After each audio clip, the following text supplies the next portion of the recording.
দেৱতাক পূজে সিও নষ্ট হয়, তাৰো কৰ্মফল চিৰকাল নাথাকে।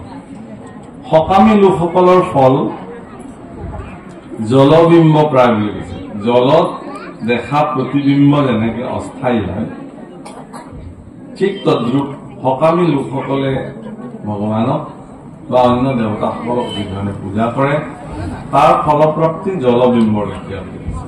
স্বপ্ন সুখ যেন ততক্ষণে গুচি যায়। সপোনত মানুহে বহুত ধন পায়, গাড়ী কিনে, ঘৰ বনায়, সাৰ পোৱাৰ লগে লগে সেইবিলাকৰ একো মূল্য নাই। গতিকে ভালমতে পূজে, যদি ভালমতে পূজে চিত্ৰ নহয় কোনো, সিও যাকো পূজে মৰি পাৱে তাৰ যদি ছিদ্ৰবিহীনভাৱে কোনোবাই পূজা কৰিব পাৰে অন্য দেৱতাসকলক, তেওঁ মৃত্যুৰ পিছত তেওঁ সেই গতি প্ৰাপ্ত হব, সেই লোক প্ৰাপ্তি হব যাক পুজিছে। মুহুক ভজিয়া ভক্তি কৰে যত যত, মুহুৰ স্বৰূপ পায় থাকে ভগৱান। কোনোবাই যদি প্ৰেতক পূজে তেতিয়াহ'লে তেওঁ প্ৰেত স্বৰূপ প্ৰাপ্ত হব। কোনোবাই যদি ভূতক পুজিছে তেওঁ ভূতেই প্ৰাপ্তি হব। আৰু কোনোবাই যদি মোৰ সুদৰ্শন স্বৰূপক ভজনা কৰিছে তেতিয়া মোৰ স্বৰূপ প্ৰাপ্তি হব, যাক আমি সাৰূপ্য মুক্তি বুলি কওঁ। গতিকে যোনে যাক যি ধৰণে ভজিব তেওঁ তাকেই পাব, কিন্তু মোক ভজিলে মোক পাব, সেইটো ঠিক। আৰু তেওঁ বৈকুণ্ঠত লোকক প্ৰাপ্তি হব। আপোন প্ৰকাশে সিও কৰে প্ৰকাশ, তাৰ লব্ধ প্ৰকাশৰ নাহিকে বিনাশ। যেবে বোলা সংসাৰত যত আছে লোক, সবে এৰি কৰ্ম কৰি তোমাক ভজ। গতিকে তাৰ দ্বাৰা প্ৰাপ্ত প্ৰসাদৰ কোনো বিনাশ নাই। অৰ্থাৎ মোক ভজি যি প্ৰসাদ মানুহৰ জীৱনত প্ৰাপ্ত হব, প্ৰসাদ মানে ইয়াত কৃপা বুলি বুজাইছে। প্ৰসাদ মানে কৃপা। ভগৱানক ভজনা কৰি ভগৱানৰ যি কৃপা প্ৰাপ্ত হব, এই কৃপাৰ কোনো কালে বিনাশ নাই, ই অবিনাশী কৃপা। কিন্তু অন্য সকামভাৱে অন্য দেৱতাসকলক পূজা কৰিলে যি কৃপা প্ৰাপ্তি হব, ই কিন্তু বিনাশী, ই অবিনাশী কৃপা নহয়। সেইকাৰণে কৈছে সবে এৰি কৰ্ম কৰি তোমাক ভজো। গতিকে সংসাৰৰ লোকসকল যিমান আছে সকলোৱে সকলো বাদ দি পেলাই কেৱল কৃষ্ণকে ভজনা কৰক, কৃষ্ণৰ স্বৰূপ উপলব্ধি কৰক, যাতে অবিনাশী কৃপা প্ৰাপ্ত হব পাৰে।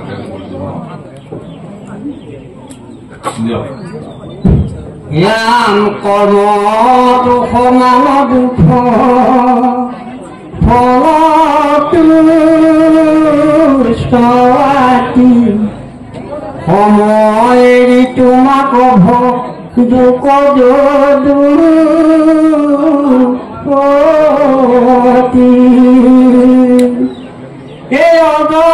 জন্ম নাহি মোৰ ভ্ৰমণী অৱতাৰ ধৰি পৃথিৱীৰ খণ্ড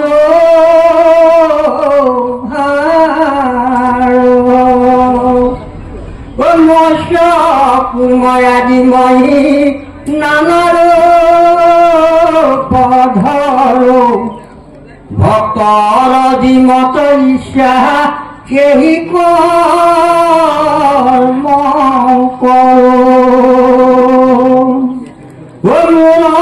জন্ম কৰ্ম গাই নিশ্চয় সংসাৰ, সেই কাৰণ মই ধৰো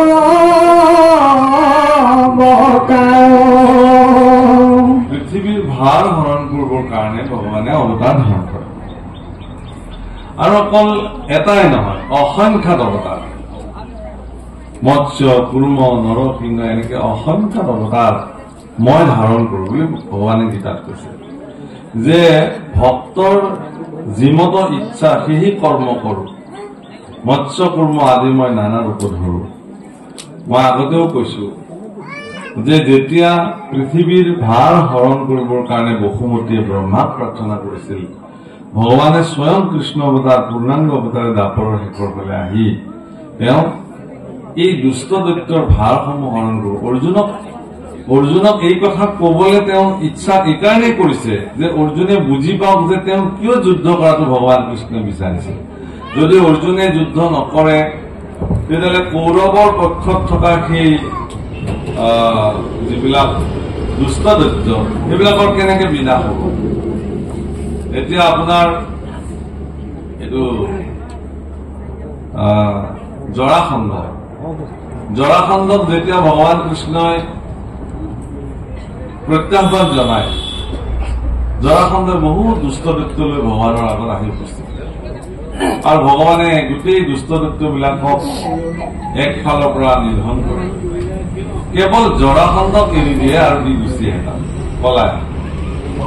তাকে দেখি বলোৰামে ভগৱান কৃষ্ণক কলে যে হে কৃষ্ণ, তুমিনো বাৰে বাৰে এইটোৰ পৰা কিয় পলাই পলাই আহা? একেবাৰে এটা মোকে দিয়া মই নিপাত কৰি থওঁ, মই নিপাত কৰি থওঁ। এই বাৰে বাৰে আহিব, বাৰে বাৰে যুদ্ধ কৰিব, বাৰে বাৰে এইবোৰ এখন নাটক। ভগৱান কৃষ্ণই একো নকয়, বেছিকে হাঁহি এটা মাৰি হ'ব দাদা, সময় সকলো ঠিক কৰিব। কথাটো এনেকুৱা যে পৃথিৱীত কোন দুষ্ট কোন সন্ত এই বিচাৰ কৰাটো সেই সময়ত বৰ জটিল আছে। আৰু এই বিচাৰ পৰীক্ষালব্ধ দৃষ্টিৰে বিচাৰ কৰিবৰ কাৰণে ভগৱানে এজন ৰজাক যেতিয়া গৈ আক্ৰমণ কৰে, সেই ৰাজ্যখন যেতিয়া তেওঁৰ দখলত আহে, ৰজা যেতিয়া তেওঁৰ অধীনত হৈ যায়, তেতিয়া জৰাসন্ধই সেই ৰজাজনক কয় যে এতিয়া কোৱা, তুমি মোক ভগৱান বুলি মানিবানে নাই? যদি তুমি মোক ভগৱান বুলি মানা, মোকে পৃথিৱীৰ সৰ্বশ্ৰেষ্ঠ বুলি যদি মানা, তেতিয়াহ'লে তোমাক মই এৰি দিম, পৰম সুখেৰে তোমাৰ ৰাজ্য তুমি ভোগ কৰিবা। আৰু যদি তোমাক মই মিত্ৰ বুলি জ্ঞান কৰিম, আৰু যদি তুমি নামানা, তেতিয়াহ'লে তোমাক চিৰদিনৰ কাৰণে বন্দী কৰি নানান যন্ত্ৰণা দি তোমাক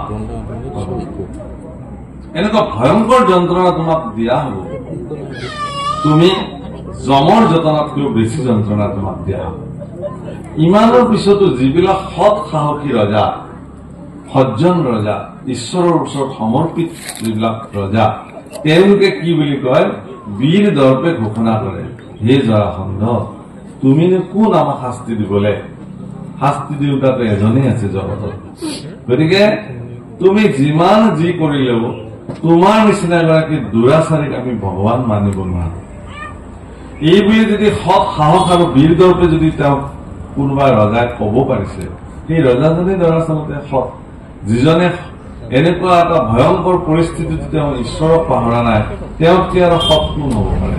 গতিকে তেনেকুৱা সৎ ৰজাবিলাকক আনি হেজাৰ হেজাৰ ৰজাক তেওঁ বন্দী কৰি ৰাখিছিলে। আৰু যিবিলাক দুষ্ট ৰজা, যিবিলাক অসৎ দুৰাচাৰী, তেওঁলোকক মিত্ৰবত পালন কৰিছিল। আৰু এনেকুৱা হাজাৰ হাজাৰ দুষ্টদৈত্য ৰজাক লৈ গৈ তেওঁ ভগৱান কৃষ্ণক মাৰিবৰ কাৰণে, কাৰণ তেওঁৰ জোঁৱাই কংসক বধ কৰিলে কাৰণে তেওঁৰ খং কৃষ্ণক মাৰিব লাগে, বাৰে বাৰে তেওঁ আক্ৰমণ কৰিবলৈ যায়। আৰু ভগৱান কৃষ্ণই জানে যে জৰাসন্ধৰ লগত আহিছে মানে এইবোৰ গোটেই দুৰাচাৰী, সেইকাৰণে তেওঁলোকক এক মূৰৰ পৰা নিধন কৰে। ভগৱানৰ সকলো কৰ্মৰে বিভিন্ন ধৰণৰ উদ্দেশ্য থাকে। এতিয়া যুধিষ্ঠিৰে যেতিয়া ৰাজসু যজ্ঞ সাধন কৰিব, তেতিয়া বহু হাজাৰ সৎ ৰজাৰ প্ৰয়োজন হ'ব। পৃথিৱীৰ কোন কোন ৰজাক তেওঁ সৎ ৰজা বুলি নিমন্ত্ৰণ জনাব? তেতিয়া এই জৰাসন্ধৰ পোতাশালত যিবিলাক ৰজা বন্দী হৈ আছিল, ভগৱান কৃষ্ণৰ নিৰ্দেশনাত সেই ৰজাবিলাককে জেলৰ পৰা উলিয়াই আনি তেওঁ সুন্দৰভাৱে তেওঁলোকক মানে সাজ সজ্জা দি তেওঁলোককহে ৰাজসু যজ্ঞত আমন্ত্ৰণ কৰিছিল। নিজৰ নিজৰ ৰাজ্যবিলাক তেওঁলোকক সজাই দিছিল আৰু এই কৰ্ম তেওঁ ভীমৰ দ্বাৰা সম্পাদিত কৰিছিল। গতিকে ভগৱানে সকলো কৰ্ম নিজস্ব উদ্দেশ্য দ্বাৰা সম্পাদিত কৰে। এটা লীলাৰ দ্বাৰা তেওঁ বহু কাৰ্য সম্পাদন কৰে, একেটা লীলাৰ দ্বাৰা। গতিকে মই মৎস্য কুৰ্ম আদি বিভিন্ন ৰূপ ধাৰণ কৰো, ভক্তৰ যিমত ইচ্ছা সেই কৰ্ম কৰো, মোৰ জন্ম কৰ্ম গাই নিৰন্তৰে সংসাৰ এইকে কাৰণে মই ধৰো অৱতাৰ। কিন্তু ইয়াত এটা ডাঙৰ কথা কৈছে যে মই অজ, কিন্তু মোৰ জন্মও নাই মৃত্যু নাই, মই তথাপিও জন্ম দিম। মহাপুৰুষে বৰগীতত খুব ধুনীয়াকে লিখিছে, এ হৰিয়ে নাহি জন্ম তোমাৰ তথাপি জন্ম ধৰা, কহি জন্মে জীৱৰ নমদূৰ কৰা। তোমাৰতো জন্ম নাই, তথাপি তুমি জন্ম ধৰা ভগৱান। কিয়? যাতে সেই জন্মত জীৱৰ, অন্যান্য জীৱৰ জন্মসমূহ দূৰ হৈ যায়, যিটো কথা আমি অলপ আগতে পাতিছিলো। ভগৱান কৃষ্ণই বিভিন্ন অৱতাৰ ধাৰণ কৰে। বিশেষভাৱে সেই অৱতাৰসমূহৰ দ্বাৰা তেওঁ যিবোৰ লীলা সম্পাদিত কৰে, সেই লীলাসমূহ ভক্তসকলে যেতিয়া গুণানুকীৰ্তন কৰে, ভগৱান তেওঁৰ প্ৰতি সন্তুষ্টি হৈ যায়। আৰু ভগৱান যদি এবাৰ কাৰোবাৰ প্ৰতি সন্তুষ্টি হৈ গল, তেতিয়াহ'লে তেওঁৰ আৰু জন্মটো ৰোধ হৈ যায়। তেওঁ আৰু পুনঃ জগতত এই মায়াময় সংসাৰত যন্ত্ৰণা ভুগিবলৈ আৰু পুনৰূপী জননম পুনৰূপী মৰণম পুনৰূপী জননী যথৰে শয়নম, আকৌ কোনো জননীৰ গৰ্ভত তেওঁ জন্ম হবলৈ না, তেওঁৰ আৰু কোনো কাম নাই। তেওঁ মুক্ত হৈ গল। তেওঁৰ এইখন বিষয় জগতত যন্ত্ৰণা কাতৰ লভিবৰ কাৰণে আহিবলগীয়া তেওঁৰ আৰু জীৱনত নাই। জীৱসকল বহুতে কব খোজে যে জন্ম হোৱাটোনো কি যন্ত্ৰণা, ভালহে লাগে, এইবাৰ মানুহ হৈ মোৰ আকৌ এবাৰ মানুহ হব যদি পাৰো। এতিয়া আকৌ মানুহ হয়নে নহয়? চৰাই হৈ আহিব, চিৰিকটি হৈ আহিব, গছ হৈ আহিব, কিৰ্মি হৈ আহিব, কীট হৈ আহিব, দুদিনীয়া আয়ুসকাল থাকিব, মহ হৈ আহিব, কিবা হৈ আহিব। এই যে বিভিন্ন জন্ম মোৰ জীৱনত প্ৰাপ্তি হব, সেই জন্মবিলাকৰ দ্বাৰা যিটো যিবিলাক নিকাৰ ভুঞ্জিব মানুহে, সেই নিকাৰ ভুঞ্জা জীৱবিলাকৰ এই নিকাৰৰ নিশেষ হব, শেষ হব, সামৰণি পৰিব। কেতিয়া?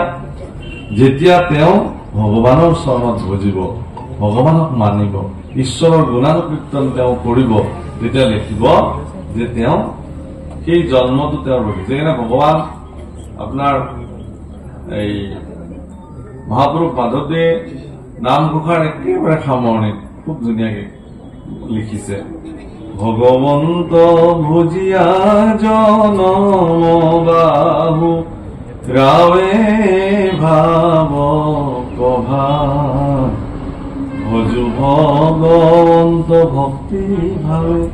ভগৱন্ত ভজিয়া জনম বাহু ৰাৱে, ভগৱন্তক ভজিলে জন্মটো ৰোধ হৈ যায়। কেনেকে?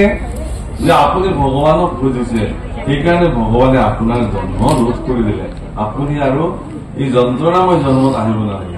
ইয়াৰ বিস্তৃত বৰ্ণন ভাগৱতৰ ৩য় স্কন্ধত কপিল দেৱতী সংবাদত ভগৱান কপিলে মাতৃ দেৱতীৰ আগত জীৱবিলাকৰ জন্মৰ যিবোৰ নিকাৰ, এই সম্পৰ্কে খুব সুন্দৰ বৰ্ণন কৰিছে, খুব সুন্দৰ বৰ্ণন কৰিছে। দিয়ক আগবাঢ়ক। নাম শুদ্ধ সত্য তদুমূৰ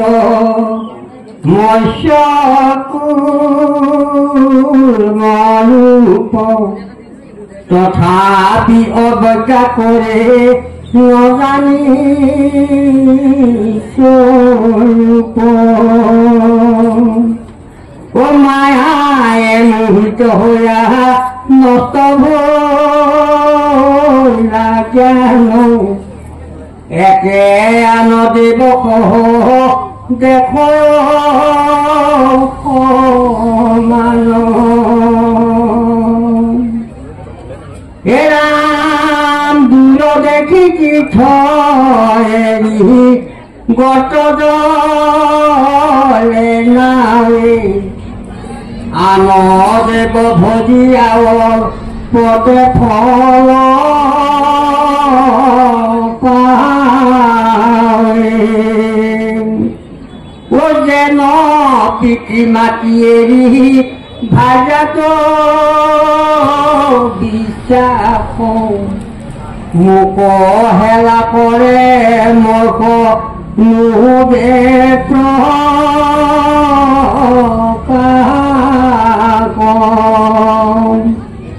যেন ধন পুতি আদ্যা মোহয়া মৰে নানা যত্নে আনি খাইহি তাৰ স্নেহে মৰে সেই মতে বিষয়কো ভগৱান চাকৰে ক্ষুদ্ৰ দেৱ পুঁজি সংসাৰত মৰি মৰে মোৰ জীৱনত মই এগৰাকী বুঢ়ী আইৰ এটা জীৱন দেখিছো মানে আচৰিত আমি সৰু তেতিয়া কাঠৰ এটা পেৰা আছিলে পেৰা জানে নহয় বাকচ ডাঙৰ পেৰা ওখ আৰু সেই পেৰাটোৰ ওপৰতে আইগৰাকীয়ে শুই থাকে একদম বৃদ্ধ অৱস্থাত একদম ফটা চিটা এখন আমি যাক কেঁথা কানি বুলি কওঁ তেনেকুৱা এখন লৈ গাটো লৈ থাকে পাৰিও থাকে আৰু যিখন কাঁহীত তেওঁ ভাত খায় সেই কাঁহীখন ফুটা হৈ গৈছে এটা পাৰ যিখিনি জেগাত ফুটা হোৱা নাই সেইখিনিতে অকমান অন্ন কেইটামান দিয়ে থাকে খায় বহু কাল তেওঁ তেনেকে আছিলে তো আইগৰাকীৰ যেতিয়া মৃত্যু হল গাঁৱৰ মানুহে চাব বিচাৰিলে যে ইয়াতনো কি আছে খুলি দেখে যে সুন্দৰ সুন্দৰ কাঁহ পিতলৰ বাচন ধুনীয়া ধুনীয়া যিবোৰ আজি তাৰিখত পাবলৈ নাই আপুৰুগীয়া আৰু ব্ৰিটিছৰ দিনৰে কিছু টকা যিবোৰ পঁইতাচোৰা নিগনিয়ে খাই পেলাইছে যিগৰাকী মহিলাৰ ইমান প্ৰাচীন কাঁহৰ কাঁহী থকাৰ পিছত তেওঁ এখন ফুটা কাঁহীত ভাত খাই গল ইমান পইচা নিশেষ হৈ গল শেষ হৈ গল তাৰপিছতো তেওঁ অভাৱগ্ৰস্ত জীৱন কটাইছে গীতাটো কৈছে যে দূৰ দেখি তীৰ্থ এৰি গৰ্জন জ্বলে নহয় তীৰ্থস্থান অকমান দূৰত অলপ কষ্ট কৰি গলে পবিত্ৰ গংগা তীৰ্থ বা যমুনা তীৰ্থ বা ব্ৰহ্মপুত্ৰ তীৰ্থ পাব কিন্তু নগৈ পেলাই ওচৰতে থকা এটা খাল পুতি গন্ধময় আবদ্ধ পানী তাতেই স্নান কৰি সন্তোষ লাভ কৰে ঠিক তেনেকে ভগৱানক বাদ দি পেলাই ক্ষুদ্ৰ দেৱতাৰ পৰা ফল বাঞ্ছা কৰি বহু লোকে তাতেই সন্তুষ্টি লাভ কৰে যেনে পিতৃ মাতৃ এৰি ভাৰ্যাত বিশ্বাস মানুহে ইয়াত উল্লেখ সেইটো কৰিছে যে নিজৰ পিতৃ মাতৃক বিশ্বাস নকৰি কেৱল ভাৰ্যাতে মন ৰবীন্দ্ৰ মিশ্ৰই কিয় বা এনেকুৱা কথা বহু লিখিছে নাজানো মানে তাতো মানে কৈছে নহয় যে ইটো গৃহবাস ভাৰ্যা ৰাখে দাস শুনিও পৰম আৰ্যা বানৰক যেন নৰ্তকে নচাৱে স্বামীকে নচায় ভাৰ্যা এনেকুৱা বাক্য ৰবীন্দ্ৰ মিশ্ৰই মানে গীতাৰ লিখিছে প্ৰাৰম্ভণিতে আৰু আজিও ইয়াতে কৈছে অৱশ্যে মই এইটো নাভাবো যে প্ৰত্যেক মানুহে এনেকুৱা বুলি তাৰ মানে ২-৪জন ব্যতিক্ৰম যিসকলে এইটো কৰিছে যে ভাৰ্যাৰ প্ৰতিটো বিশ্বাস ৰাখিবই লাগিব কাৰণ সংসাৰ যিহেতু পালন কৰিছে স্ত্ৰী পুৰুষ বিশ্বাসেইটো তেওঁলোকৰ মূল ভেটি এহাল দম্পতীৰ মাজত বিশ্বাসটোৱে মূল ভেটি বিশ্বাস নাইকিয়া হোৱাৰ পিছত তেওঁলোকৰ সম্বন্ধটোতো শিথিল হৈ যাব কিন্তু বুজাইছে এইটোৱেই যে ভাৰ্যাগৰাকী প্ৰাপ্তিৰ পিছত নিজৰ জন্মদাতা পিতৃ মাতৃক যাতে কোনেও অৱহেলা নকৰে যদি কৰে তেতিয়াহ'লে তেওঁ ঈশ্বৰ বাদ দি পেলাই ক্ষুদ্ৰ দেৱতাতে তেওঁ ফল প্ৰাপ্তিৰ সমান হয় যেন ধনপুতীয়া ব্যামোহ হৈয়া মৰে নানা যত্নে আনি খাই তাৰ স্নেহে মৰে নিজৰ ধন সোণবিলাক মাটিত পুতি থৈ চুৰে নিব বুলি ডকাইতি নিব বুলি তাৰে মোহতে থাকোতে থাকোতে যত্ন কৰি কষ্ট কৰি কিবাকে খাই লৈ থাকে তথাপি ধনখিনি খৰচ নকৰে জানো বা ধনখিনি খৰচ কৰিবলৈ তেওঁৰ মোহ অথচ মৃত্যুৰ পিছত সেই ধন তাতে পৰি থাকিব সংগে একো ৰতিও নাযায় ক'ব নোৱাৰো মানুহ কিয় ইমান ধনৰ প্ৰতি আক্ৰোশ কিয় ইমান ধনকে মানুহ ভুলীয়া হৈ থাকে ক'ব নোৱাৰো অথচ সেই ধন তেওঁৰ মৃত্যুৰ পিছত কোনে খৰচ কৰে কোনে খায় কোনেও ক'ব নোৱাৰে সেইকাৰণে ইয়াতে এই কথাটোকে বৰ্ণন কৰিছিল যে নানা যত্নে আনি খাই তাৰ স্নেহ মৰে সেইমতে বিষয় সুখকো বাঞ্ছা কৰে ক্ষুদ্ৰদেৱ পুঁজি সংসাৰতো মুজি মৰে সুখ প্ৰাপ্তিৰ কাৰণে দেৱতাক ক্ষুদ্ৰ দেৱতাক মানুহে পূজা কৰে যে মোক অমুক লাগে ধন লাগে জন লাগে ঐশ্বৰ্য লাগে বিভূতি লাগে তাৰ কাৰণে ক্ষুদ্ৰ দেৱতাক পূজা কৰে কিন্তু ভগৱানক লৈ একো বিচাৰিব নোৱাৰে অন্তৰ্যামী ভগৱান আপোনাৰ ভিতৰতে বিদ্যমান হৈ আছে গতিকে তেওঁ জানে আপোনাক তেওঁ অন্তৰ্যামী আপোনাকনো কি প্ৰয়োজন হৈছে ভগৱানে নাজানে নেকি নিশ্চয় জানে আপুনি কবই নালাগে দিয়ক আগবঢ়াওক হে ৰাম ৰাম সত গুণে বিষ্ণু কক ভয় সৰ্ব নৰ নিশজনী জন্ম হুৱে অকাৰ্য বিস্তৰ কুটনাট জানয় বিদেশে নুহে দৰ এই বুলি বিশ্বাসন কৰে মুত নৰ এৰা শীঘ্ৰে ফল পাৰে অল্প তাত কৰে আশ মোক হেলা কৰে মই নুজে প্ৰকাশ তাতে মিহলাই পূজে স্বৰূপ নজানি যেন পানী মথন্ত যে নোপোজে লনি পানী মন্থন কৰিলে ক'ত ঘি ওলাব বাসন দুগ্ধ মন্থন কৰিলেহে লৱণো ওলাব মানুহে বুজি নাপাই পেলাই ক্ষুদ্ৰ দেৱতাৰ ওপৰত আত্মসমৰ্পণ কৰে ফল প্ৰাপ্তিৰ আশা আৰু সেইটো পানী মন্থন কৰাৰ লেখীয়া বুলি কৈছে আপুনি দুগ্ধ মন্থন কৰক দুগ্ধ মন্থন কৰিলে লৱণো ওলাব ঈশ্বৰ পুৰুষত সমৰ্পিত হওক জীৱনৰ যি পাবলগীয়া প্ৰাপ্তি ভগৱন্ত প্ৰদান মোক নেজানি পেলাই মোৰ কৰ্ম কৰে বুলি ভগৱানে কৈ আছে দিয়ক হে ৰাম ৰাম মোৰ মিহলাই পূজা ঘোঁৰাৰ চিঙাৰ চিঙাৰত সুখ নাহি কোটি ভাঙে তাৰ অভক্তৰ পূজা বনল সকলে যেন কি মোৰ দূৰ পুষ্প পৰি থাকে তলে মই অভক্তৰ পূজা নলওঁ যিবিলাকে মোৰ প্ৰতি বিশ্বাস যেন শিমলুৰ ফুল শিমলু গছৰ ফুল তলত পৰি থাকে তাক কোনো আদৰ নকৰে তাৰ পৰা পূজা যদিও নহয় তাৰ পৰা একো নহয়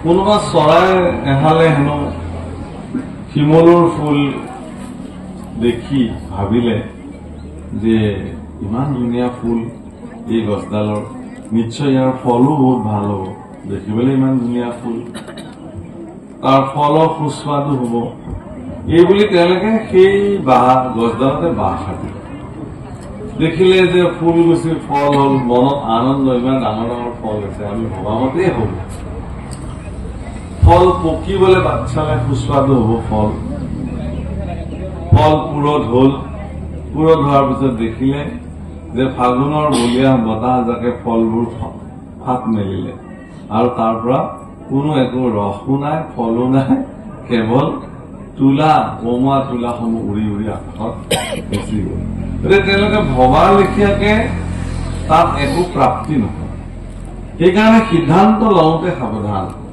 মই এইটো কথা কোৱা নাই যে আপুনি কিবা ফল প্ৰাপ্তিৰ আশাত ভগৱানক ভজনা কৰক এইটোৱে যে যিবোৰ ফলৰ আশাত মানুহে ভগৱান কৃষ্ণক বাদ দি পেলাই ক্ষুদ্ৰ দেৱতাক ভজনা কৰে সেই ফলবোৰ শিমলুৰ ফুলৰ লেখীয়া বুলি গীতাত ভগৱান কৃষ্ণ নিজমুখে বৰ্ণনা কৰিছে হে ৰাম ৰাম ভূত ভৱিষ্যতময়ী জানো বৰ্তমান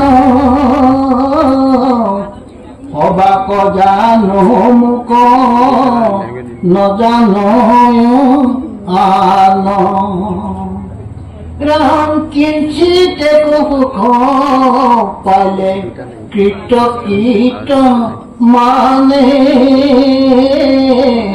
অল্প যদি দুখ হুৱে মৃত্যু হেন মানে পাইবাকৈ চায়ে নাপায় লেও দেশ কৰে এই সংসাৰত পৰি উপজয় মৰে যাৰ কোনো পাপ পুণ্য ভোলাব অন্তৰ্হিতি সুখ দুখ মোহতে ভোলায়ো পৰতি এখেতলোকে কিঞ্চিত মানুহ যদি সুখ জীৱনত প্ৰাপ্তি হয় তাৰ কাৰণে কৃতকৃত্য মানে আৰু যদি অলপ দুখ পায় সেইখিনিকে তেওঁলোকে মৃত্যু বুলি ভাবে মানে পাইবাকৈ ইচ্ছাই নপাইলেও দেশ কৰে সেই সংসাৰটো কৰি উপজয় মৰে তেওঁলোকে সংসাৰ বাৰে বাৰে আহিব বাৰে বাৰে মৰিব বাৰে বাৰে উপজিব আয়াজাত কৰি দিব তেওঁলোকে প্ৰভুসকল ভক্তসকলৰ যি চৰিত্ৰ ভগৱানৰ আগত সি সৰ্বদা উন্মুক্ত হৈ থাকে আপুনি তাক প্ৰকাশ নকৰিলেও নিজে নিজে প্ৰকাশিত ভগৱানেতো আৰু আপোনাৰ আপুনি যদি ঢাকিব খুজিছে ঢাকিব আপুনি নোৱাৰে সেইকাৰণে শাস্ত্ৰ সন্মত এটা ডাঙৰ কথা কৈছে কি যে ভগৱানক বুজিবলৈ আপুনি কোনো কৃত্ৰিমতাৰ আশ্ৰয় ল'ব নোৱাৰে বা আপুনি জোৰ জবস্তি দেখুৱাকে ভকত হ'ব নোৱাৰে আপোনাৰ ভিতৰত যিটো অন্তৰ্হিত যিটো বস্তু আছে সেইটো প্ৰকাশ পাবই মানুহৰ ভিতৰত যিটো কথা গুমগুমাই থাকে স্বৰূপাৰ্থত তাক যেনে তেনে প্ৰকাৰে প্ৰকাশ পাব মই এটা উদাহৰণ দিওঁ এজন ল'ৰাই শহুৰেকৰ ঘৰলৈ যাব ওলায় শহুৰেকৰ ঘৰত যাব ওলোৱাৰ কাৰণে তেওঁৰ বন্ধু এজনক লগ ধৰিলে তুমিও যাবা নেকি বোলে মোক আৰু এতিয়া কলে কি নহব আগতে কব লাগিছিলে মোৰ কাপোৰ কানিবোৰ লেতেৰা হৈ আছে বোলে মোৰে এযোৰ কাপোৰ পিন্ধি বোলা হ'ব তেনে দিয়া যে তেওঁৰে এযোৰ কাপোৰ পিন্ধি লগৰ ল'ৰাজন তেওঁৰ লগত শহুৰেকৰ ঘৰলৈ ওলাল শহুৰেকৰ ঘৰত গৈ পেলাই তেওঁ এঘৰ মানুহ তালৈ গল আৰু মানুহ ঘৰে তেওঁক সুধিলে বোলে জোঁৱাই এখেতনো কোন শ্ৰীমান কৈছে বোলে এখেত আৰু মোৰে বন্ধু খুব ভাল বন্ধু মোৰ আৰু মানুহজনো খুব ভাল মই বোলো পটককে লগ কৰিলো বোলে আহো বোলো শহুৰৰ ঘৰৰ পৰা তেওঁ কলে বোলে মোৰ কাপোৰ কানি নাই এতিয়া মোৰে কাপোৰ এযোৰ দিলো সেইযোৰ পিন্ধি তেওঁ আহিছে খুব ভাল তেওঁতো লাজ পালে আৰে মোকতো মানুহ ঘৰে কাপোৰৰ কথা সোধা নাই কোন বুলিয়ে সুধিছে তাত কাপোৰৰ কথাটো কেনেকে আহিলে তোমাৰ কাপোৰ পিন্ধি আহিলো বুলি সেইটোনো কবলগীয়া কথা নাই বাৰু বন্ধু মই যাওঁ কেলে মই বৰ লাজ পাইছো তোমাৰ কাপোৰযোৰ পিন্ধি আহিছো সেইকাৰণে তুমি এনেকে কৈ দিলা কৈছে নকওঁ আৰু নকওঁ হ'ব আৰু নকওঁ এইবুলি আৰু এঘৰ তালৈ গল এই ঘৰৰ তালৈ যাওঁতে এই ঘৰ মানুহ তেনেকে সুধিছে এখেত বা কোন জোঁৱাই বোলে এখেত মোৰ বন্ধুৱে খুব ভাল বন্ধু মই হঠাতে লগ ধৰিলো লগ ধৰি তেওঁ কলে আহিম বুলি অৱশ্যে তেওঁ নিজৰ কাপোৰে পিন্ধি আহিছে ইয়ালে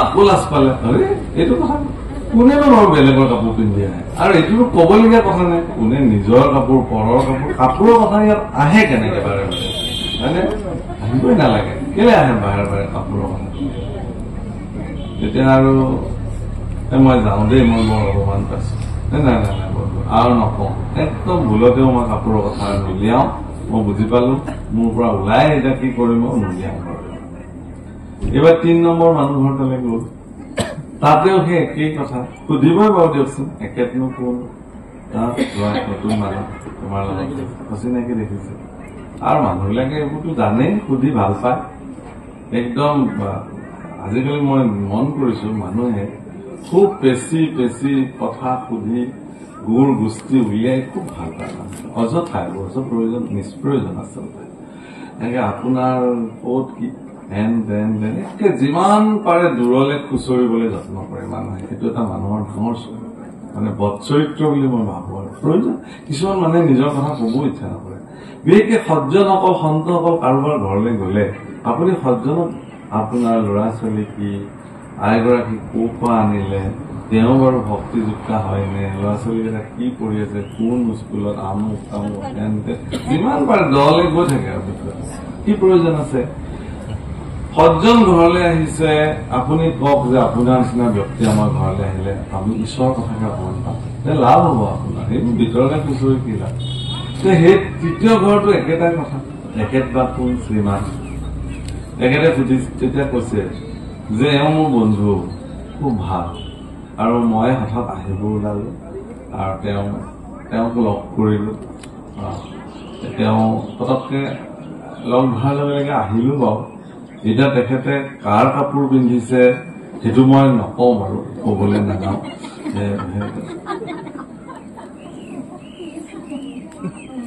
কাৰ কাপোৰ পিন্ধিছে, নিজৰে পিন্ধিছে নে মোৰে পিন্ধিছে, এইবোৰ মই নকওঁ বাৰু, সেইটোলৈ নাযাওঁ। বাকী থাকিলে মানুহৰ ভিতৰত যিটো থাকে সেইটো প্ৰকাশ পাবই, যেন তেন প্ৰকাশ। আমি মানুহেই গম পাওঁ আপোনাৰ ভিতৰত মোৰ প্ৰতি কি শ্ৰদ্ধা আছে, মোৰ প্ৰতি আপোনাৰ ভাৱনা কি। 10 মিনিট আপোনাৰ লগত থাকিলে মই ধৰিব পাৰিম। আপুনি যিমান আৰ্টিফিচিয়েলি মোৰ লগত ৰিলেশ্যন নকৰক কিয়, কৰবাত নহয় কৰবাত বিষয়টো মেল খাই যায়, মুকলি হব। নহয়, যিবোৰ ঈশ্বৰ ভাৱাসম্পন্ন তেওঁলোকে এইবিলাক নাভাবে। মানে মনুষ্যসকল বিষয়ে এইটো আমি ভাৱনা আনিব লাগিব। কিন্তু এই ভাৱনাটোক তাৰমানে কি, যে ইয়াৰ আগত যিটো কৈ গল যে সকলোৰে প্ৰতি ঈশ্বৰ দৃষ্টি যেতিয়া কৰিব, তেতিয়া কাৰো প্ৰতি আপোনাৰ বেয়া মনোবৃত্তি জন্ম হয়, তেতিয়া আপোনালোকৰ প্ৰকাশৰ প্ৰশ্ন নাই। গতিকে সেইকাৰণে কৈছে যে আপুনি ভগৱানক যি ধৰণে বুজিছে ভজক। ইয়াৰ পৰা আচলতে ইয়াত শব্দটো কৈছে, যাৰ কোনো পাপ পুণ্য ভৈলা অন্তৰ্হিতি, সুখ দুখ মোহ অন্তে ভৈলা ওপৰত অন্তৰ্হিতি। মই আগতে যিটো কৈছো, যস্য নাস্তি স্বয়ং প্ৰজ্ঞা, প্ৰজ্ঞা যদি কাৰোবাৰ নাই, শাস্ত্ৰই তেওঁক একো কৰিব নোৱাৰে। অন্ধ লোকৰ যেনেকে দাপোনৰ কোনো প্ৰয়োজন এটা নাই, ঠিক তেনেকুৱা ইয়াতো ভগৱানে এই কথাটোকে কৈছে। মুহুৰ ভজনে তাৰ ভৈলা দৃঢ় ব্ৰত, অসুখ ক্ৰোধ লোভ মোহ অসুখ দুখ কাম, সবে গুচি মন তাৰ ভৈলা উপৰাম, মুহুৰ ভজনে তাৰ ভৈলা দৃঢ় ব্ৰত, যত পূৰ্ব বাসনা সকলে ভৈলা। যেতিয়া এজন ব্যক্তি ঈশ্বৰৰ প্ৰতি দৃঢ় ব্ৰত আৰম্ভ কৰিব, তোমাৰ ব্যতিৰেকে মোৰ কোনো নাই, তুমি ব্যতিৰেকে নাহি বন্ধু আৰ, যি মোৰ চিন্তা কৰ, তুমি হেন যদি নাথ পাও আমি, পুহিতো নাহিকে ভয়, হৰি প্ৰভু জগন্নাথ নিস্তাৰ কৰা দাৰুণ সংসাৰ। তুমি ব্যতিৰেকে মোৰ আৰু কোনো অন্য বন্ধু নাই, যি মোৰ চিন্তা। তোমাৰ নিচিনা স্বামী জীৱনত মোৰ প্ৰাপ্তি হলে ভগৱান, মোক আৰু বেলেগ বস্তু প্ৰয়োজন হে ৰাম ৰাম জন্ম মৃত্যু সংসাৰ এৰাই বাক প্ৰতি, মোৰ চৰণে সিও ভক্তি পাৱে আতি, সেইকে জানয় ব্ৰহ্ম কৰ্মধ্যাত্মক, অতিভূত অধিজগ অধিদেৱ তাক, এইখানি জানি মুক্ত দৃঢ়তি কৰে, মৰিবাৰ বেলাত মোহক স্মৰি মৰে, মোৰ ভক্ত যিটো নোহে তাৰ ভিন্ন মূল, মৰণ সময়ে কৰে আকুল ব্যাকুল। খুব ডাঙৰ কথা কৈছে, সকলোৰ কাৰণে উপকাৰী কথা এটা কৈছে। জন্ম মৃত্যু সংসাৰক যদি কাৰোবাৰ এৰাবৰ কাৰণে ইচ্ছা আছে, এৰাই বাকৰ প্ৰতি মোহৰ চৰণে সিও ভক্তি পায়। মোৰ চৰণত যদি কোনোবাই ভক্তি ভাৱনাৰে ভজনা কৰিছে, তেওঁ জন্ম মৃত্যুৰ চক্ৰৰ পৰা তেওঁ নিজক পৰিত্ৰাণ কৰে। যদি কাৰোবাৰ ইচ্ছা আছে তেওঁ এইটো কৰক। জন্ম মৃত্যুৰ সেই দুখময় চক্ৰৰ পৰা আপুনি যদি নিজক নিয়ন্ত্ৰণ বা আঁতৰাই আনিব খুজিছে, তেতিয়াহ'লে আপুনি ভগৱানক ভজনা কৰক। সেইটোৱে। গতিকে যিবিলাক মোৰ এইখানি জানি মুঠ দৃঢ়মতি কৰে, মৰিবাৰ বেলাতো মোহকচ মৰি মৰে। মৃত্যু সময়ত তেওঁ মোক স্মৰণ কৰি মৃত্যু হব পাৰে। আৰু এইটো ভাগৱতত কৈছে, অন্তকালে মোৰ নাম লয় ভাগ্যৱন্ত, তাহাৰ মহিমা কহি কোনে পায় অন্ত। জীৱনৰ অন্তিম ক্ষণত যিটো শ্বাসত মোৰ মৃত্যু হব, সেই অন্তিম শ্বাস প্ৰশ্বাসত যদি মই ভগৱান স্মৰণ কৰি মৰিব পাৰো, তেতিয়াহ'লে মোৰ দৰে ভাগ্যৱান আৰু কোন হব পাৰে। কিন্তু তাকেই নকৰি মানুহবিলাকে ইমান বিষয়ৰ প্ৰতি ৰতি হৈ থাকে, যাৰ কাৰণে তেওঁৰ মৃত্যু সময়তো তেওঁ আকুল বিকুলকে মৰিবলৈ লয়। ইছৰাম, মোৰ অমুক কামটো কৰিবলৈ থাকি গল, মোৰ কামটো কৰিবলৈ থাকি গল, মই আৰু দুদিনমান জীয়াই থাকিব পৰা হেঁতেন। এনেধৰণৰ যন্ত্ৰণা কাতৰ বাসনাই তেওঁ বৰ উপদ্ৰৱ কৰে।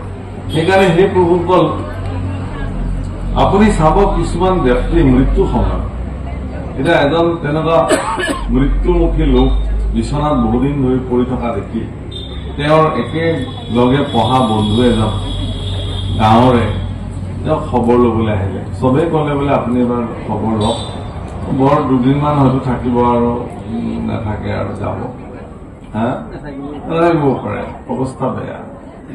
তেওঁ আহিছে, বন্ধু কেনে আছা সুধিবই সৌজন্য তামোল, দেখিছাই নহয় আৰু এয়া সেহাই সেহাই কৈছে আৰু একো নহয়, ঠিক হৈ যাব, ঈশ্বৰৰ নাম লওক এইবুলি কৈছে। কৈছে ঈশ্বৰৰ নাম লম ৰব, আপুনি অহাই ভালেই হ'ল। বোলে কিয়? আপুনি মোক এডাল ঢেঁকী বনাবলৈ কাঠ দিয়া কথা আছিল নহয়, দিলে নহয়।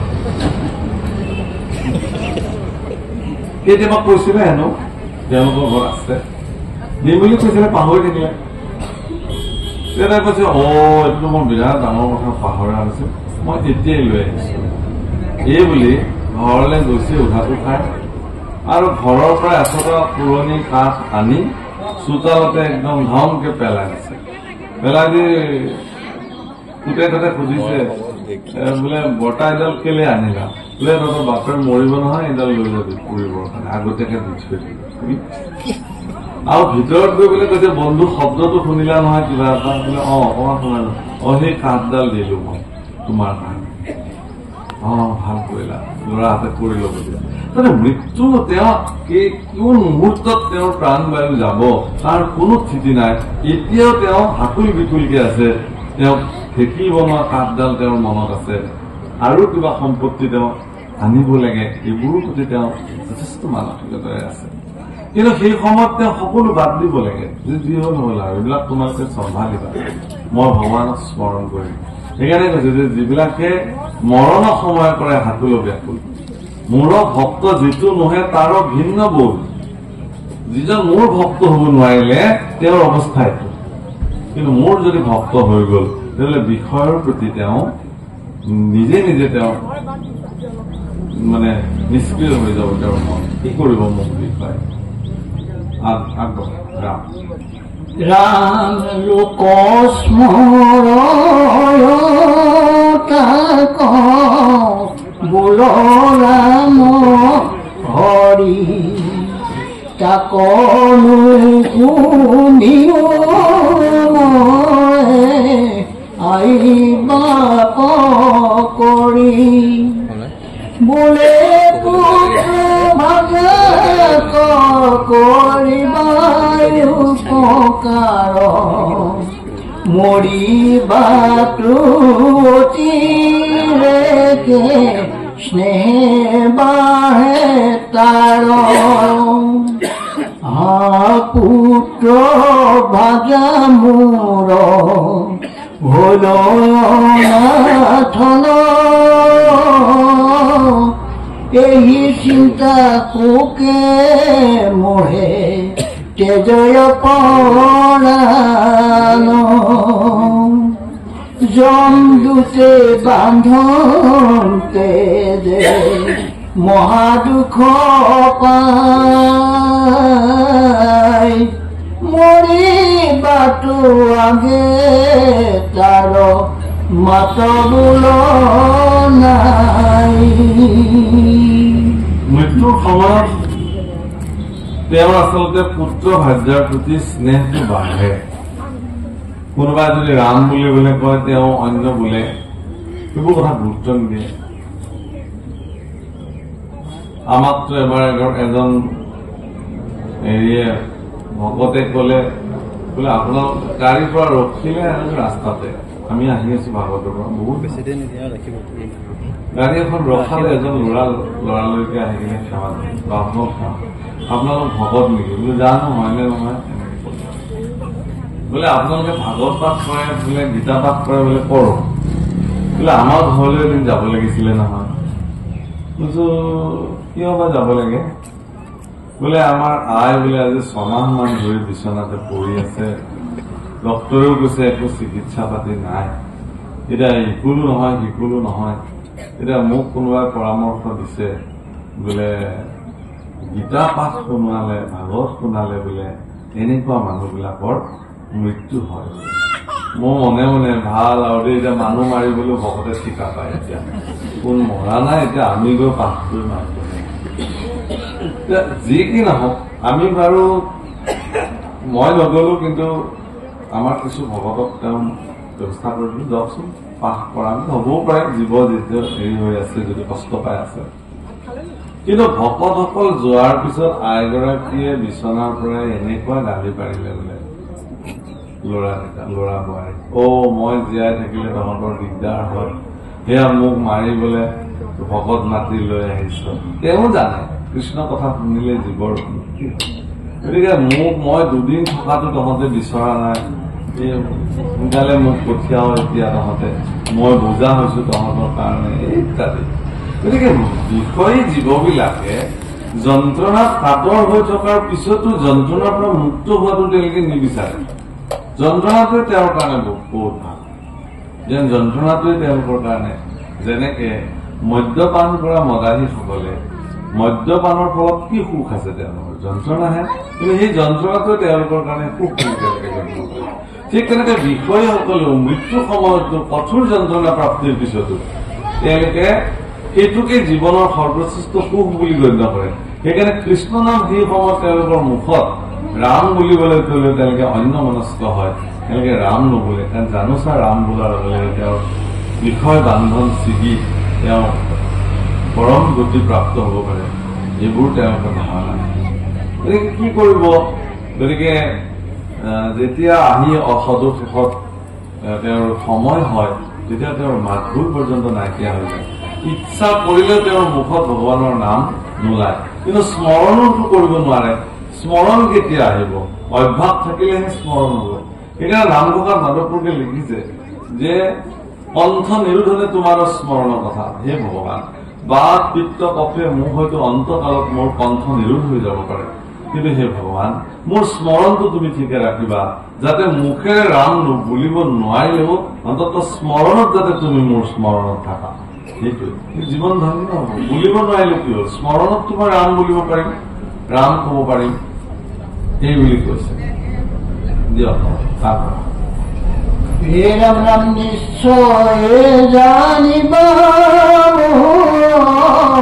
ভক্ত যি দুৰ্জন ব্যাধিত মৰিলে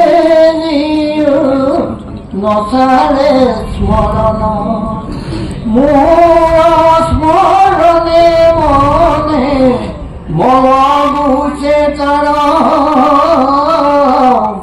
অনায়াসে সিটো সুখে তৰয় সংসাৰ কহয় গোবিন্দ মিছে কৃষ্ণ পদ ধৰি হাঙে তল গল গৃহ অন্ধকূপে পৰি এবে এবে পাদ পদ্ম পৰি কৰো প্ৰণতি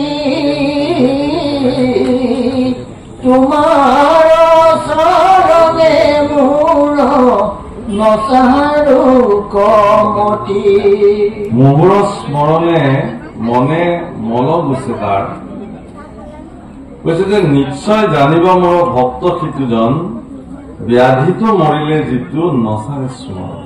তেওঁ যদি ব্যাধিটো তেওঁ চটফটাই মৰিলে, দুৰ্ঘটনাটো যদি তেওঁ মৰিলে, কিন্তু মোৰ স্মৰণটো তেওঁ নেৰে, সেইজন মোৰ একান্ত ভক্ত। মোহৰ স্মৰণে তাৰ মন মল গুছে অনায়াসে সিটো সুখে সংসাৰ কৰে। গতিকে তেওঁ ভগৱানক অন্তকালত ভগৱান স্মৰণ কৰাৰ ফলত তেওঁৰ মনৰ যিমানবিলাক মল আছিলে সকলো আঁতৰি গল আৰু তেওঁ ভগৱানক প্ৰাপ্তি হয়। গতিকে এই কথাখিনি গোবিন্দ মিশ্ৰই কৃষ্ণ পদত ধৰি পেলাই আপোনালোকক কৈছে। সাংগে তল গইলা গৃহ অন্ধকূপে পৰি, সাংগে তল গইলো গৃহ অন্ধকূপে পৰি এবে পাদ পদ্ম পৰি কৰো প্ৰণতি। মই যিহেতু এই সংসাৰ অন্ধকূপত গাতটোত পৰি মই তললৈ গলো, গতিকে মই এতিয়া তোমাৰ চৰণত প্ৰণিপাত জনাব খুজিছো, হে ভগৱান তুমি মোক কৃপা কৰা। সেই প্ৰভুসকল ইতিমধ্যে সপ্তম অধ্যায়ৰ সমাপ্তি আৰু দুজনা পদ আছে, আৰু এই দুজনা পদৰ সমাপ্তিৰ লগে লগে আমিও আমাৰ বাণীক বিৰাম দিব খুজিম, আমিও দায়িত্বটো সামৰিব খুজিম। আধ্যাত্মিক যিহেতু পৰিবই দেই। এই ৰাম ৰাম তুমি হে পৰম গুৰু বান্ধৱ সকল,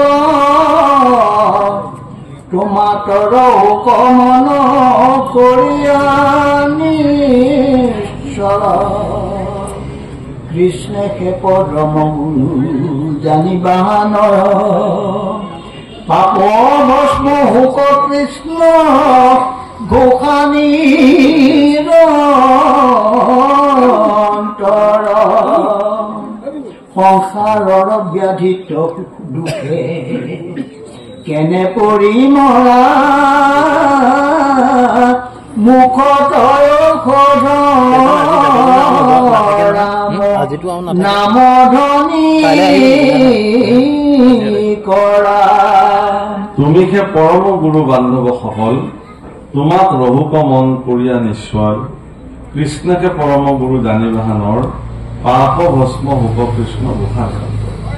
ভগৱান কৃষ্ণৰ নাম ঘটিবলৈ কৈছে, কৃষ্ণকে জগতৰ গুৰু বুলি কৈছে। আৰু কৃষ্ণৰ স্মৰণ কৰিলে, কৃষ্ণৰ যদি মন নিশ্চয়ভাৱে আপোনাৰ থাকে, তেতিয়াহ'লে সমস্ত পাপ ভস্ম হৈ যায়। সেইকাৰণে নিৰন্তৰে কৃষ্ণৰ নাম ঘটিবলৈ কৈছে। কৃষ্ণ হাদ শব্দ এইটো পৃথিৱী বাচক ভৰিলা, ন আনন্দটো প্ৰৱৰ্তয়। দুইৰো এক পদ ভৰিলে পৰম ব্ৰহ্ম কৃষ্ণ নাম, নাম আনন্দত মাত্ৰ হয়। এইবিলাক ঘোষাৰ বাণী মহাপুৰুষে আমাক দি থৈ গৈছে। আকৌ কৈছে খুব ধুনীয়াকে, একেখানি মাত্ৰ শাস্ত্ৰনিষ্ঠ দৈৱকী নন্দনে কৈলা যাব। এখনেই নিষ্ঠযুক্ত শাস্ত্ৰ, যাক দৈৱকী নন্দন কৈছে। দৈৱকী নন্দন কৃষ্ণই নিজ শ্ৰীমুখে কোৱা শাস্ত্ৰখন হল শ্ৰীমদ ভগৱদ গীতা। গতিকে দেৱ একমাত্ৰ দৈৱকী দেৱীৰ পুত্ৰ, আৰু দেৱতাও জগতৰ এজনেই শ্ৰেষ্ঠ দেৱতা আছে, যিজন দৈৱকী দেৱীৰ পুত বা পুত্ৰ। গতিকে দৈৱকী পুত্ৰৰ পদসেৱা, দৈৱকী পুত্ৰৰ চৰণ সেৱা, কৰ্ম এক এহি মানে মাত্ৰ। দৈৱকীৰ পুত্ৰৰ চৰণ সেৱা কৰাটোৱে জীৱনৰ সৰ্বশ্ৰেষ্ঠ কৰ্ম। মন্ত্ৰ একো টান, নাম মাত্ৰ অদ্ভুত। আৰু এটাই মন্ত্ৰ জগতত আছে, শ্ৰেষ্ঠ মন্ত্ৰ, সেইটো হল কৃষ্ণ মন্ত্ৰ। কৃষ্ণ মন্ত্ৰ ব্যতিৰেকে জগতত আকৌ শ্ৰেষ্ঠ মন্ত্ৰ নাই। প্ৰভুসকল বেদে, ৰামায়ণে, পুৰাণে, ভাৰতে আদি মধ্য অৱসানে হৰিকেশে মাত্ৰ কহয় সতত, জানা সত্য সিমানে। যিমান শাস্ত্ৰ সদাচাৰ গুৰুজন সকলোৱে কেৱল কৃষ্ণকে শ্ৰেষ্ঠ বুলি দেখুৱাইছে, আৰু ভগৱান কৃষ্ণৰ এই যি শ্ৰেষ্ঠত্ব, সেই শ্ৰেষ্ঠত্ব ভাগৱত শাস্ত্ৰ, গীতা শাস্ত্ৰ সমস্ততেই বৰ্ণন হৈছে। আৰু আজি ইয়াতো গোবিন্দ মিশ্ৰই কৃষ্ণ চৰণ হৃদয়ত ধৰি খুব ধুনীয়াকে কৈছে যে আমি আমাৰ যি মন, সেই মন কৃষ্ণতে অৰ্পিত হৈ থাকক। কৃষ্ণই শ্ৰেষ্ঠ গুৰু, কৃষ্ণতকৈ আৰু শ্ৰেষ্ঠ গুৰু জগতত কোনো হ'ব নোৱাৰে। ইয়াৰ গুৰু শব্দৰ অৰ্থ হল কি? গু অৰ্থে আন্ধাৰ, ৰু অৰ্থে পোহৰ। জগতত অজ্ঞান আন্ধাৰৰ পৰা বাদ দেখুৱাওঁতা ভগৱান নিজেই। আৰু ভগৱানে বিভিন্ন অৱতাৰেৰে গুৰু ৰূপেৰে জগতলৈ আহে আৰু আহি শিষ্যসকলক উদ্ধাৰ কৰে। আৰু গীতাটো আজি গোবিন্দ মিশ্ৰ এইখিনি কথাকে কৈছে, সংসাৰ ব্যাধিত দুখে কেনে পৰি মৰা, মুখত ঔষধ ৰাম নাম ধ্বনি কৰা। সংসাৰ ব্যাধিত মিছামিছি দুখত পৰি মৰিব নালাগে, মুখত ঔষধ ৰাম নাম ধ্বনি কৰা। মুখতে ঔষধ আছে আপোনাৰ, এয়া হল ৰাম নাম। গতিকে শ্ৰেষ্ঠ ৰাম নামে, ৰাম নামৰ ধ্বনিৰে আপোনাৰ জগতৰ যি ব্যাধি, ব্যাধি মানে আমাৰ ডক্টৰৰ ভাষাতে আমাৰ বেমাৰ বহুত, শাস্ত্ৰৰ ভাষাত এটাই বেমাৰ, সেই বেমাৰটোৰ নাম সংসাৰ। সংসাৰ ব্যাধিৰ ঔষধ মাগো ভগৱতী অমিয়া। সংসাৰ নামৰ ব্যাধিটোৱেই জগতৰ শ্ৰেষ্ঠ ব্যাধি। ইটোৰ পৰা পৰিত্ৰাণ পোৱাটো ইমান সহজ নহয়। আপোনাৰ শৰীৰত সৃষ্টি হোৱা বেমাৰবিলাকক আপুনি বিভিন্ন চিকিৎসাৰ দ্বাৰা উপশম হ'ব পাৰে, কিন্তু সংসাৰ ব্যাধিৰ পৰা উপশম পোৱাৰ একমাত্ৰ উপায় হল আপোনাৰ শ্ৰীমুখে বাজ হোৱা ঈশ্বৰ কৃষ্ণৰ গুণনাম। আৰু ঈশ্বৰ কৃষ্ণৰ গুণনামৰ দ্বাৰাই আপুনি ইয়াৰ পৰা উপশম পাব পাৰে।